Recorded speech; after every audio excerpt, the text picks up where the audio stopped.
Hey, what's up everybody? It's MrScaryMuffin, and I apologize for taking so long with this team video, but this is indeed my team from the June International Challenge. You guys saw it perform all last month, and here is the team. So let's get straight to it. We'll start off with the Charizard, and of course it is going to be a Charizard Y to get that drought up. And I really wanted to use a solid fire type. There seem to be a lot of steel types around and a lot of fairy types around in the current meta game, and fire types deal with both of those fairly well, and none is a better fire Pokemon than Charizard simply because of drought. With drought up and its amazing attack stat, it does so much damage with Heat Wave. Even against things that resist it, it still chunks them heavily, and also has a nice chance of burn, which is great against physical attackers. I have Overheat on it for the big giant nuke, but I think I really don't like the stat drop that comes with Overheat, and I might be tempted to use Flamethrower, but that might mean that I need to boost up the special attack a little bit more in order to get the same kind of power. I will have to experiment it with a little bit. I like Solar Beam with it just to deal with the water types, and I really don't have a solid answer for water types like Melodic and stuff like that without Solar Beam on the team, which is why it's there.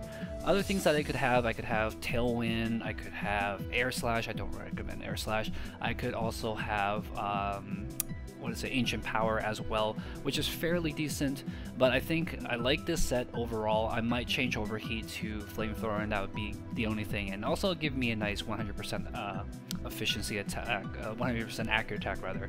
The stats, the IDs for this one, I took from level 51's report on Nugget Bridge, and this is pretty much the standard Charizard spread. It hits a good speed stat, it does fairly good damage, and it survives pretty much every single rock slide except from stab users, so things like Terrakion. Any rock type using rock slide will normally do enough damage, but if they are intimidated, then it will also survive those as well, so that's pretty handy stat.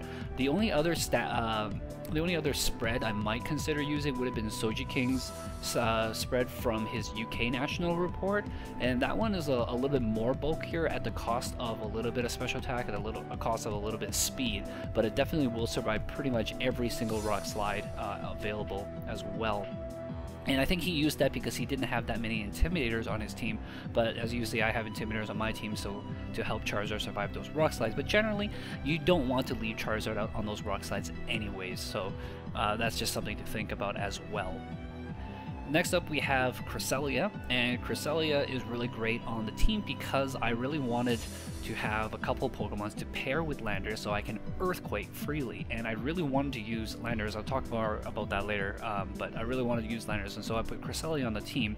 And the set, this one again, is kind of like taken from level 51's set as well. We have Calm Mind to boost up the Cresselia stat and make Cresselia really scary and very difficult to remove from the board. I chose Ice Beam as its attack because there is a lot of things that are weak to Ice Beam, and for the most part things that Psychic can deal with, I can deal with Ice Beam. The only exception, of course, is Steel types, but with Charizard on the board, I think Steel types are not a big threat to me, so I think that's fairly good. Moonlight, of course, is there for healing, and with the Sun Up, it heals even more. It's insane. And Thunder Wave is there for speed control, and is really, I think, the only speed control I have on the team. And what I might consider doing in the future is actually swapping out Ice Beam for Icy Wind, and that will allow me to switch Thunder Wave for Psychic and give me 2 attack types for coverage. It'll also allow me to do maybe like Run Protect on Cresselia, which is really good because after a couple of Calm Minds and Moonlights and stuff like that, people will start wanting to double target Cresselia in order to take it out, and when you think they're going to double target Cresselia, you can just Protect and they basically do absolutely no damage, and it's amazing, and it's a really good thing to do because it just gives you so much momentum. The spread, as I mentioned, was taken from level 51's report. However, I did not have the same nature on my Cresselia, and additionally I don't think my Cresselia was perfect IVs either, and what I did was I moved some of the stats around. I took away all the speed stats that he had, the speed IVs rather, and stuck it into the defense, some special defense, in order to put Cresselia at the same end stat that he had at the cost of the speed. But in the end, I just used this Cresselia and it worked perfectly fine, and I don't really think I missed the speed as much at all. The only thing that would have made a difference would be probably against Aegislash with Shadow Ball, but I think if you were using Thunder Wave or Icy Wind, it should be perfectly fine. Going into the Landorus, so the Landorus, I pretty much want to build almost all my teams around Landorus because I was so happy when I soft reset it and got a perfect IV Landorus that I just want to use it in every single one of my teams, and I really want a good excuse to use it. And this is still the same one as the one I used back in April, which is Zach Drokam's spread for a Choice Scarf Landorus. And this Landorus basically survives Hidden Power Ice from pretty much everything, and survives a +1 Sucker Punch with Life Orb from Bisharp as well. The big difference between this set and the April set is knockoff instead of U-turn. And I really didn't like U-turn because a lot of times when I wanted to U-turn, I sometimes get outsped because the 180 speed IVs in there is not enough to outspeed things like Scarf, Mamoswine, and stuff like that, and so you can get caught out, and I want to force myself to actually retreat the Landorus rather than to U-turn the Landorus. U-turn is great if you need to shuffle like Intimidates or shuffle Fake Outs kind of stuff. It's really good for like Trick Room teams, for example, but I think this one I like having Scarf knockoff, and it's a really good threat. It allows me to, even if I underspeed other Landorus, I can knock off their Scarf and then proceed to do damage to them and not have to worry about their really fast Rock Slide. So I can, for example, start Charizard Landorus and protect Charizard and then knock off the Scarf from the other Landorus, and then I can switch out my Landorus into whatever I want and then just overheat their Landorus for the knockout, and they no longer outspeed my Charizard because their Scarf has been knocked off. And also, if you think people are going to be switching their slot, it's good to knock off into that slot as well, because anything that's coming in just loses their item, and forcing people to lose their item is really great. It's probably a lot stronger in a best of 3 series, I think, but even in the best of 1, it's still really strong. Choice Scarf knockoff is a really strong choice, really strong option, and I highly recommend people to experiment with that. Moving on to Kangaskhan. Kangaskhan was the second Mega on the team, and I got this idea off of, oh geez, I can't remember. It was the guy who won the Japanese Nationals, and I basically took this team, the Pokemons from this team, from him. And I don't know any of his movesets, I don't know any of his spreads, but all I saw in his one battle, like he did like a few things and then he won. Like you barely saw any information in the one battle that they actually streamed. But I like the idea of running double Mega, and I like the idea of running Kangaskhan as your second Mega, because the current metagame, they counter Kangaskhan so heavily that you really need to have a second option to bring in if your opponent is packing a lot of Intimidators and packing a lot of fighting types, both of which Charizard deals with, because Charizard doesn't care about Intimidates and Charizard doesn't care about fighting types either. So those are two things that Charizard deal with fairly well, and the things that Charizard struggles with, Kangaskhan can help out, because Kangaskhan can deal with a lot of the bulky water types as well, and it's a really good option, and it helped me because I'm not that great of a battler. Usually I would look at a battle and decide which of these Megas do I want to bring in. Do I want to bring in Charizard, or do I want to bring in Kangaskhan?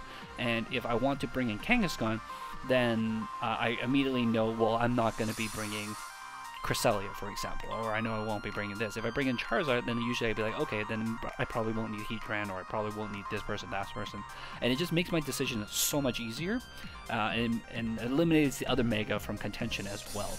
So it's pretty good. I chose the very classic Power Up Punch, Return, Protect, Sucker Punch set because I didn't really need the Fake Out. There was no setup aside from Cresselia, but I don't really need a setup like a Fake Out to set up Cresselia's Calm Mind, so I didn't really care for that much. So I didn't really need Fake Out, and I'd rather have Protect on Kangaskhan. Of course, after a single Power-Up Punch, the Return just does so much damage, and if I was using Double Edge, I would be doing way too much damage on myself.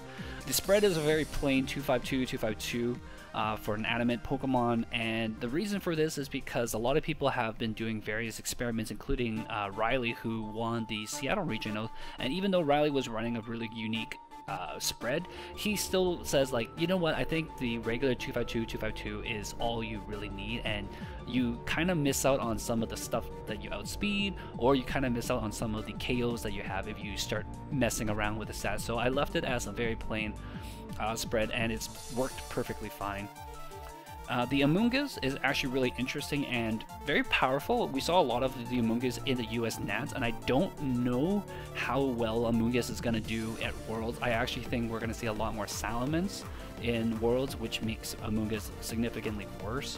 So I would say Moonguss will probably not have a very strong showing at Worlds because of how strong of a showing it had during Nationals, but during the time of June International Challenge, Moonguss was really good, especially as a counter to Kangaskhan, especially as a counter to almost any kind of physical type of Pokemon, and also against the water types that threaten my Landorus a lot. And Moonguss is a really good Trick Room answer as well, so a lot of things that a lot of the Trick Room Pokemons, they don't underspeed Moonguss, so I can Spore and put them to sleep, which is really handy. And then Charizard and Heatran are also very powerful because a lot of the Trick Room Pokemon tend to be weak to Fire type, so it's really handy to have those as well to deal with Trick Room.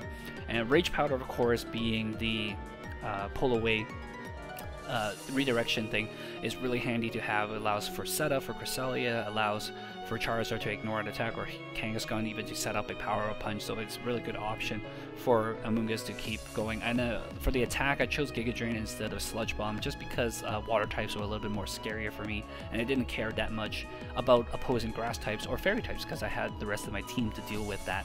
Anyways, when you're doing Moonguss, you can make it more specially defensive or physically defensive, and I opted more for an even spread here, and I think this is generally I don't really think you can go wrong either way, but I do think that specially defensive is probably still better because Moonguss is already very physically defensive, and with the Rocky Helmet pretty much deters a lot of physical damage to itself anyway, so you want to worry more about those ice beams that are going to be flying around.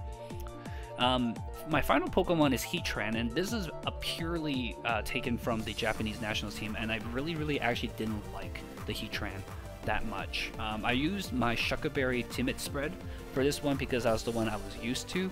I might have done better maybe with a Life Orb spread, I think. I don't even know really. The Shuckleberry didn't come into contention too often, and I didn't feel like it was amazing.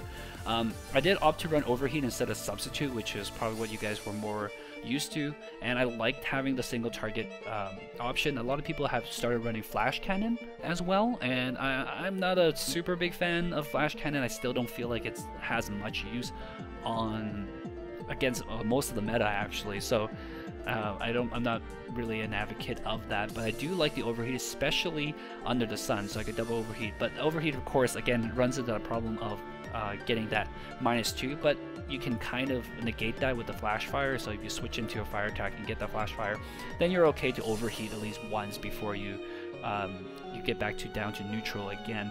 But I might consider replacing it with Flamethrower. Again, is more accurate, and under the sun it still does a shit ton of damage. And of course, the spread is a very simple 252 for this one. Same reasons as before.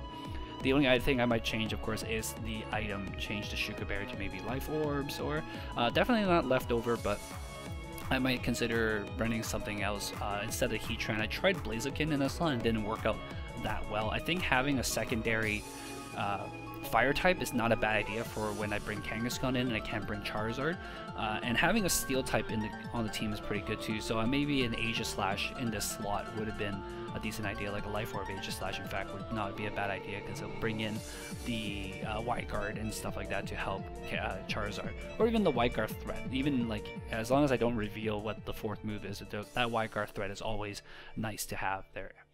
So that is the team, guys. It did fairly well. Like I said, I wasn't too confident with the Heatran, but I was confident in the team overall to recommend it to a few people for US Nationals. I think the core of Charizard, Cresselia, and Landorus is incredibly strong, and it's something that I highly can play. Even with the missed chances of Rock Slide, even with the missed chances of Heat Wave, it was still really good. I remember when I was practicing the team, I actually missed a Heat Wave on both Pokelons and missed a Rock Slide on both Pokelons, and I was just so tilted, but I still went back to the team and I still played it, and I still felt good enough about the team to run it for the June International Challenge. So that goes to say, like, even though I was on full tilt with the team, I still felt really good enough to run the team for the whole tournament as well.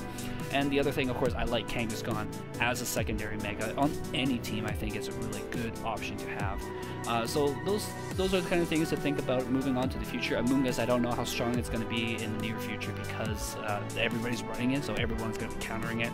And Heatran, similar state for Heatran is that Heatran was really popular during the regional season, and so a lot of people were really focused on countering Heatran, and so Heatran seems to have a lot more trouble recently, more than it deserves, I think.